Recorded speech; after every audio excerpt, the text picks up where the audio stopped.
BJP Congress ಮಧ್ಯದ ಸಮರ ತಾರಕಕ್ಕೇರಿದೆ. ಇತ್ತೀಚಿನ ಜೈಲಿಗೆ ಹೋಗಿ ಬಂದಿದ್ದ ಬಿಜೆಪಿ ಶಾಸಕ ಮುನಿರತ್ನ ಮೇಲೆ ಕಾರ್ಯಕರ್ತರು ದಾಳಿ ಮಾಡಿದ್ದಾರೆ. ಅದರ ದೃಶ್ಯಾವಳಿಗಳು ಎಲ್ಲೆಡೆ ಹಲ್ಚಲೆಬ್ಬಿಸಿದೆ. ಈ ಕುರಿತ ಒಂದು ರಿಪೋರ್ಟ್ ಇದೆ, ಬನ್ನಿ ನೋಡ್ಕೊಂಡು ಬರೋಣ.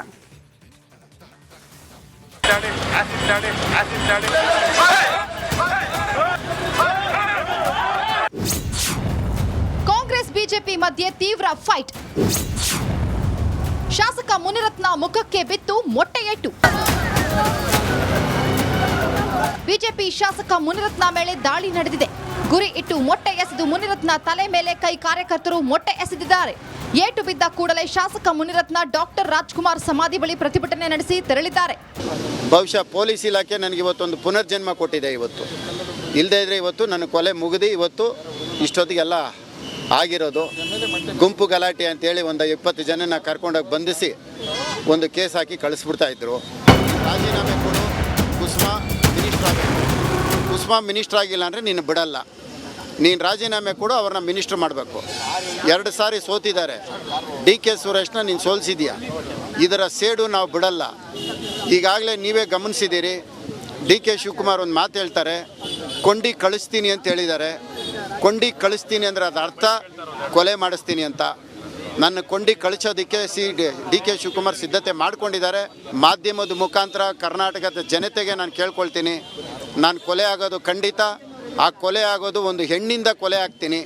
ಆ ಹೆಣ್ಣು ಬೇರೆ ಯಾರೂ ಅಲ್ಲ, ದಿವಂಗತ ಪ್ರಾಮಾಣಿಕ ನಿಷ್ಠಾವಂತ ಒಂದು IAS ಆಫೀಸ್ ಆಗಿದ್ದಂತಹ IAS ಆಫೀಸರು DK ರವಿಯವರ ಪತ್ನಿ ಕುಸುಮಾರವರ ಒಂದು ರಾಜಕೀಯದ ಸ್ವಾರ್ಥಕ್ಕೆ ಇವರೆಲ್ಲರನ್ನು ಉಪಯೋಗಿಸ್ಕೊಂಡು ನನ್ನ ಕೊಲೆ ಮಾಡೋದಕ್ಕೆ ಈ ಸಂಚು ಮಾಡ್ತಾ ಇದ್ದಾರೆ.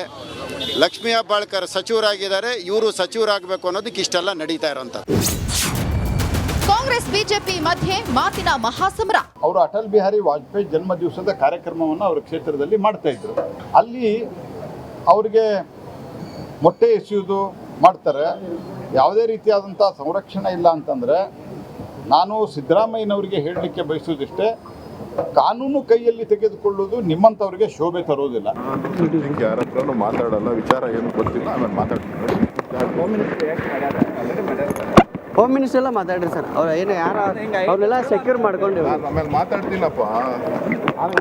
ಸುವರ್ಣಸೌಧದಲ್ಲಿ ಯಾರು ಅಧಿವೇಶನ ನಡೀತಾ ಇರಬೇಕಾದ್ರೆ ಶಾಸಕರ ಮೇಲೆ ಹಲ್ಲೆ ಮಾಡೋದಕ್ಕೆ ಗುಂಡಗಳು ನುಗ್ತಾರೆ, ಅವ್ರ ಮೇಲೆ ಇನ್ನೂ ಕೂಡ ಏನೂ ಕ್ರಮನ ಕೈಗೊಂಡಿಲ್ಲ. ಅಧಿಕಾರ ಇದೆ ಅಂತೇಳಿ ಮನಸ್ಸು ಬಂದಂತೆ ನಡ್ಕೊಳ್ತಾ ಇದ್ದಾರೆ. ಇದು ಖಂಡಿತ ಸರಿಯಲ್ಲ. ಭಾರತೀಯ ಜನತಾ ಪಾರ್ಟಿ ಕೊಲೆ ಸಂಚಲ್ಲ, ಮೊಟ್ಟೆ ದಾಳಿ ಅಷ್ಟೇ. ನೋಡಿ, ಅದೆಲ್ಲ ಸ್ಪೆಕ್ಯುಲೇಷನ್ಸು. ನಾವು ಯಾವುದನ್ನು ಕೂಡ ಅದ್ರ ಬಗ್ಗೆ ನಾನು ಯಾವುದನ್ನು ರಿಯಾಕ್ಟ್ ಮಾಡೋಕ್ಕೆ ಹೋಗೋದಿಲ್ಲ. ನನಗೆ ಬಂದಿರುವಂಥ ಮಾಹಿತಿ ಇಷ್ಟೇ, ಮೊಟ್ಟೆ ಹಾಕಿದ್ದಾರೆ ಅವ್ರ ಮೇಲೆ ಅಂತೇಳಿ ಮಾಹಿತಿ ಬಂದಿದೆ. ಅದಕ್ಕಷ್ಟೇ ಸ್ಥಿಮಿತವಾಗಿ ನಾನು ಹೇಳ್ತೇನೆ. ಈಗ ಅವರನ್ನು ಸೆಕ್ಯೂರ್ ಮಾಡಿದ್ದೇವೆ ಅಂತೇಳಿ ನನಗೆ ನಮ್ಮ ಇಲಾಖೆಯಿಂದ ಸುದ್ದಿ ಬಂದಿದೆ. ಅದ್ರ ಮೇಲೆ ಮುಂದಿನ ತನಿಖೆ ಏನು ಅಂತೇಳಿ ವಿಚಾರ ಮಾಡ್ತೀನಿ. ಮೊಟ್ಟೆ ಎಸ್ದಿದ್ದಾರೆ ಅಂತ ಗೊತ್ತಿದೆ, ಯಾರು ಅಂತ ಗೊತ್ತಿಲ್ಲ. ಅವರು ಮೊಟ್ಟೆ ಎಸ್ತಿದ್ದಾರೆ ಅಂತ ಇರ್ತಕ್ಕಂಥ ಮಾಹಿತಿ. ಅವರು ಯಾವ ಪಾರ್ಟಿ ಸೇರಿದ್ದಾರೆ ಗೊತ್ತಿಲ್ಲ. ಪಾರ್ಟಿ ಸೇರಿದಾರ, ಪಾರ್ಟಿ ಅಂತ ಇರೋರ. ಮೊಟ್ಟೆ ಅಟ್ಯಾಕ್, ಮುನಿರತ್ನ ಚಿತ್ರ ರಚನೆ ನಿರ್ಮಾಣ. ಇನ್ನು ಮುನಿರತ್ನ ಆರೋಪಕ್ಕೆ ಎಕ್ಸ್ ಖಾತೆ ಮೂಲಕ ರಿಯಾಕ್ಟ್ ಮಾಡಿರುವ ಕುಸುಮಾ, ದಲಿತರು ಒಕ್ಕಲಿಗ ಹೆಣ್ಣು ಮಕ್ಕಳ ನಿಂದನೆ ಆರೋಪ ಸಾಬೀತಾಗಿದೆ, ಮಾಡಿದ ಪಾಪಕ್ಕೆ ತಕ್ಕ ಶಾಸ್ತಿ ಆಗುತ್ತೆ ಅಂತ ಹೇಳಿ ಜನರೆದುರು ಸಿಂಪತಿ ರಾಜಕೀಯ ಮಾಡ್ತಿದ್ದಾರೆಂದು ಆರೋಪ ಮಾಡಿದ್ದಾರೆ. ಒಟ್ಟಾರೆ ಮೊಟ್ಟೆ ಎಸೆದಿದ್ದು CT ರವಿ ಬಂಧನವಾಗಿದ್ದು ರಾಜ್ಯ ರಾಜಕಾರಣಕ್ಕೆ ಆಂಧ್ರ ಸ್ಟೈಲ್ ರಾಜಕಾರಣ ಕಾಲಿಟ್ಟಿದ್ಯಾ ಎಂಬ ಚರ್ಚೆ ಶುರುವಾಗಿದೆ. Bureau report, republic Kannada. ಮಾಜಿ ಸಚಿವ ಮುನಿರತ್ನ ವಿರುದ್ಧ ರಾಜ್ಯ ಸರ್ಕಾರ ಸಮರ ಸಾರಿದೆ. ಪ್ರಕರಣವೊಂದರ ತನಿಖೆಗೆ ಪ್ರಾಸಿಕ್ಯೂಷನ್ ಅನುಮತಿ ಕೋರಲಾಗಿದೆ. ಯಾವ ಪ್ರಕರಣ, ಯಾರಿಗೆ ಅನುಮತಿ ಕೇಳಿದ್ದಾರೆ ಗೊತ್ತಾ? ಆ ಕುರಿತ ಒಂದು ವಿಧಾನಸಭೆಯ ಸ್ಪೀಕರ್ UT ಖಾದರ್ ಅವರಿಗೆ SIT ತಂಡ ಕೂಡ ಮನವಿ ಸಲ್ಲಿಸಿದೆ. ಈ ಕುರಿತ ಒಂದು ರಿಪೋರ್ಟ್ ಇದೆ, ಬನ್ನಿ ನೋಡ್ಕೊಂಡು ಬರೋಣ.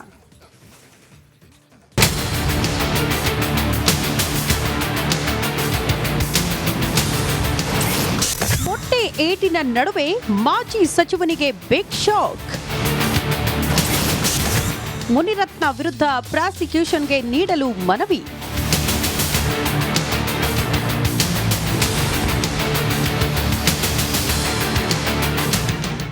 ನಗರ ಕ್ಷೇತ್ರದ ಬಿಜೆಪಿ ಶಾಸಕ ಮುನಿರತ್ನ ಮೇಲೆ ಕಿಡಿಗೇಡಿಗಳು ಮೊಟ್ಟೆ ದಾಳಿ ಮಾಡಿದ್ದಾರೆ. ಇದಾದ ಬೆನ್ನಲ್ಲೇ ವೈದ್ಯರ ಸಲಹೆ ಮೇರೆಗೆ ಕೆಸಿ ಜನರಲ್ ಆಸ್ಪತ್ರೆಗೆ ದಾಖಲಿಸಿ ಚಿಕಿತ್ಸೆ ಕೂಡ ನೀಡಲಾಗಿದೆ. ಇದರ ನಡುವೆಯೇ ಮುನಿರತ್ನ ವಿರುದ್ಧದ ತನಿಖೆಗೆ ಪ್ರಾಸಿಕ್ಯೂಷನ್ ನೀಡುವಂತೆ ಎಸ್ಐಟಿ ಮನವಿ ಸಲ್ಲಿಸಿದೆ.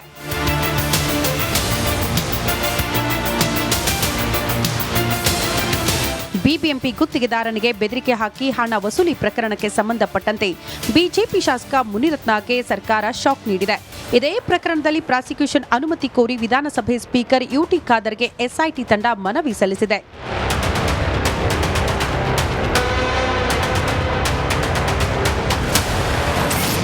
ಮುನಿರತ್ನ ವಿರುದ್ಧ ಆರೋಪವೇನು?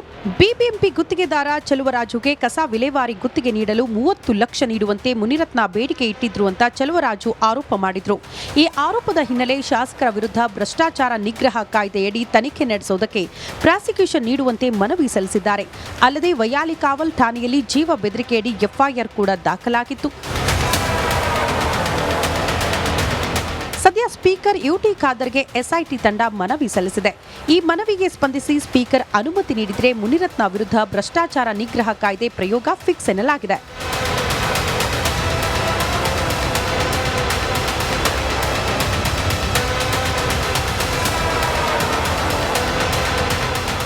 Bureau report, republic Kannada. ಈ ಬಗ್ಗೆ ಮತ್ತಷ್ಟು ಡೀಟೇಲ್ಸ್ ಅನ್ನ ಕೊಡ್ತಾ ಹೋಗ್ತಾರೆ ನಮ್ಮ ಪ್ರತಿನಿಧಿ ನಾಗರಾಜ್ ಅಪ್ಪಸಂದ್ರ ನೇರ ಸಂಪರ್ಕದಲ್ಲಿ ಜಾಯಿನ್ ಆಗ್ತಿದ್ದಾರೆ. ನಾಗರಾಜ್, ಈಗ ಮೊಟ್ಟೆ ಎಸೆತ, ಈ ಹಿಂದೆ ಅಟ್ರಾಸಿಟಿ ಕೇಸ್, ಜೈಲಿಗೆ ಹೋಗಿ ಬಂದ್ರು, ಇದೆಲ್ಲವೂ ಕೂಡ ರಾಜ್ಯ ರಾಜಕೀಯವಾಗಿ ಏನೇ ಆರೋಪ ಪ್ರತ್ಯಾರೋಪಗಳಿಗೆ ಸಾಕ್ಷಿ ಆಗಬಹುದು. ಆದರೆ ಕಾನೂನು ಹೆಂಗೆ ನೋಡುತ್ತೆ ಇದನ್ನೇ ಅಂತ ಎಸ್ಐಟಿ ಆಲ್ರೆಡಿ ಯುಟಿ ಖಾದರ್ ಅವ್ರಿಗೆ ಮನವಿ ಮಾಡ್ಕೊಂಡಿದೆ ಪ್ರಾಸಿಕ್ಯೂಷನ್ಗೆ ಅನುಮತಿ ಕೋರಿ ಅಂತ. ಸೊ ಆ ಪ್ರಕ್ರಿಯೆಗಳು ಹೇಗೆ ಸಾಗುತ್ತೆ, ಹೇಗೆ ನಡೆಯುತ್ತೆ ಅಂತ?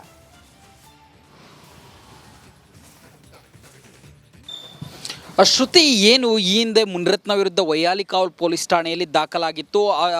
ಬಿಬಿಎಂಪಿಯ ಕಾಂಟ್ರಾಕ್ಟರ್ ಒಬ್ಬರು ಚೆಲುವರಾಜು ಅನ್ನೋರ ಬಳಿ 30 ಲಕ್ಷವನ್ನು ವಸೂಲಿ ಮಾಡಿದ್ದಾರೆ ಮತ್ತು ಅವರಿಗೆ ಬೆದರಿಕೆಯನ್ನು ಹಾಕಿದ್ದಾರೆ. ಜೊತೆಗೆ ಅಟ್ರಾಸಿಟಿ ಅಂದರೆ ಜಾತಿ ನಿಂದನೆಯನ್ನು ಮಾಡಿದ್ದಾರೆ ಅಂತಂದೇಳಿ 2 ಪ್ರತ್ಯೇಕ ಪ್ರಕರಣಗಳು ದಾಖಲಾಗಿದ್ವು. ಇದಕ್ಕೆ ಜನಪ್ರತಿನಿಧಿಗಳ ವಿಶೇಷ ನ್ಯಾಯಾಲಯ ನಂತರ ಜಾಮೀನು ಕೂಡ ಮಂಜೂರು ಮಾಡಿತ್ತು. ಈ ಒಂದು ಪ್ರಕರಣಗಳಿಗೆ ಸಂಬಂಧಿಸಿದಂತೆ ನಂತರ ಅವರ ಮೇಲೆ ಒಂದು ಅತ್ಯಾಚಾರ ಪ್ರಕರಣ ದಾಖಲಾಗುತ್ತೆ. ಅವರು ಜೈಲಿಗೆ ಹೋಗ್ತಾರೆ. ಜೈಲಿಗೆ ಹೋದಾದ ಬಳಿಕ ಏನು ಮುನಿರತ್ನ ಅವರು ಜೈಲಿನಿಂದ ಜಾಮೀನು ಮೇಲೆ ಬಿಡುಗಡೆ ಆಗ್ತಾರೆ. ಇದಕ್ಕೆ ಸಂಬಂಧಿಸಿದಂತೆ ಈಗಾಗಲೇ ಪೊಲೀಸರು ಚಾರ್ಜ್ ಶೀಟನ್ನು ರೆಡಿ ಮಾಡ್ಕೊಂಡಿದ್ದು, ಮುನಿರತ್ನ ಒಬ್ಬ ಜನಪ್ರತಿನಿಧಿ ಆಗಿರೋದ್ರಿಂದ ಅವ್ರ ಮೇಲೆ ಚಾರ್ಜ್ ಶೀಟನ್ನು ಸಲ್ಲಿಕೆ ಮಾಡಬೇಕಂತಂದರೆ ಪ್ರಾಸಿಕ್ಯೂಷನ್ ಸಕ್ಷಮ ಪ್ರಾಧಿಕಾರದಿಂದ ಒಂದು ಅನುಮತಿಯನ್ನು ಪಡೆದುಕೊಳ್ಬೇಕಾಗುತ್ತೆ.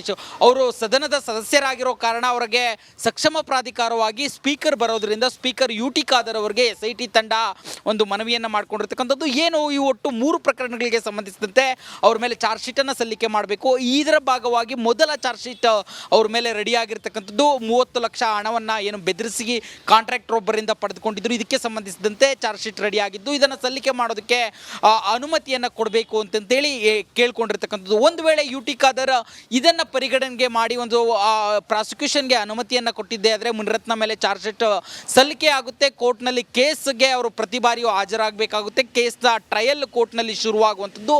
ಇದು ಒಂದು ಕಡೆ ಬೆಳವಣಿಗೆ ಅಂತ ಆಗ್ತಾ ಇದ್ರೆ, ಮತ್ತೊಂದು ಕಡೆ ಅವರು ಏನು ಆಸ್ಪತ್ರೆಯಲ್ಲೇ ಇದ್ಕೊಂಡು ನಿನ್ನೆ ಮಲ್ಲೇಶ್ವರಂ ಎಸ್ಯುಪಿಗೆ ಒಂದು ದೂರನ್ನು ಕೊಟ್ಟಿದ್ದಾರೆ.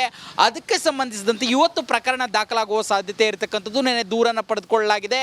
ಯಾವ ವಿಚಾರದಲ್ಲಿ ಅವರು ದೂರನ್ನು ಕೊಟ್ಟಿದ್ದಾರೆ ಮತ್ತು ಯಾವ ಒಂದು ಸೆಕ್ಷನ್ಗಳ ಅಡಿಯಲ್ಲಿ ಯಾರ ಮೇಲೆ ಆರೋಪವನ್ನು ಮಾಡಿದ್ದಾರೆ, ಯಾವ ಸೆಕ್ಷನ್ಗಳನ್ನು ಬಳಸಿ ಇವತ್ತು ಎಫ್ಐಆರ್ ದಾಖಲಾಗುತ್ತಾ ಅಥವಾ ಅವರ ವಿಚಾರಗಳು ಏನು ದೂರಿನಲ್ಲಿ ಕೊಟ್ಟಿದ್ದಾರೆ ಅದನ್ನು ಪ್ರಾಥಮಿಕವಾಗಿ ಪರಿಶೀಲನೆ ಮಾಡಿ ಅದರಲ್ಲಿ ಸತ್ಯಗಳು ಕಂಡು ಬಂದಿಲ್ಲ ಅಂದರೆ ಅದನ್ನು ದೂರು ದಾಖಲು ಮಾಡ್ಕೊಳ್ಳದೆ ಮುಂದೆ ಅದೇ ರೀತಿಯಾಗಿ ಬಿಡ್ತಾರೆ.